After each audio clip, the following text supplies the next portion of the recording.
સમાચાર સુરતમાંથી કે જ્યાં બે અલગ અલગ અકસ્માતમાં 5 યુવકોના મોત થઈ ગયા છે। ફરજિયાત હેલ્મેટની અમલવારી પહેલા અકસ્માતની ઘટનામાં બે યુવાનના મોત થયા છે। ઉમરાથી અઠવા ગેટ તરફ જતા બાઇકને અકસ્માત નડ્યો। પાર્લે પોઈન્ટના બ્રિજ પર બાઇક ડિવાઈડર સાથે ટકરાતા ગંભીર અકસ્માત થયો।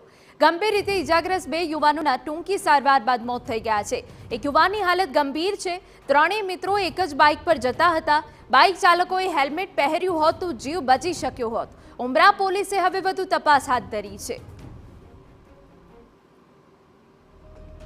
આજથી ગુજરાતની અંદર હેલ્મેટ છે તે પોલીસ દ્વારા ફરજિયાત કરવામાં આવ્યું છે, કારણ કે અકસ્માતની જે ઘટનાઓ છે તેનાથી બચી શકાય, જે મોટી જાનહાની ન થાય તેને ધ્યાનમાં રાખીને આજથી અમલીકરણ જે છે શરૂ કર્યું છે। પણ સુરતની અંદર રાત્રિના એક ગંભીર ઘટના સામે આવી છે કે પીપલોદ જે બ્રિજ છે તેની ઉપર 3 સવારી જે બાઇક ઉપર જે યુવાનો જતા હતા અને અકસ્માત થતાની સાથે જ બે પાછળ બેસેલા યુવાનોનું ઘટના સ્થળે જે મોત થયું છે, કારણ કે માથાના ભાગે ગંભીર ઈજા પહોંચવાના કારણે જે અકસ્માત થયો છે। જો કદાચ આ યુવાનોએ હેલ્મેટ પહેર્યું હોત તો તેમના जीव बची सकत। यहाँ परिवार लोगों से તેમની સાથે વાત કરીશું।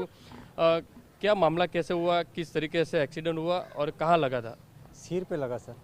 बाइक लेके आ रहे थे उधर से, तो जा रहे थे चाय पीने के लिए, तो बाइक से आए, जैसे गाड़ी पे से वो गिर गए नीचे। गिरने के बाद में तुरंत सिर पे लग गया, तुरंत ख़त्म हो गया।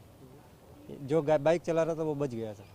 2 जने तुरंत खत्म हो गए। पीछे बैठे तो हाँ, पीछे बैठे थे वो खत्म हो गए 2 जने। हेलमेट पहना हुआ था? नहीं, हेलमेट नहीं पहना हुआ था। हेलमेट नहीं पहना नहीं। तो इन लोगों को कहाँ लगा हुआ था?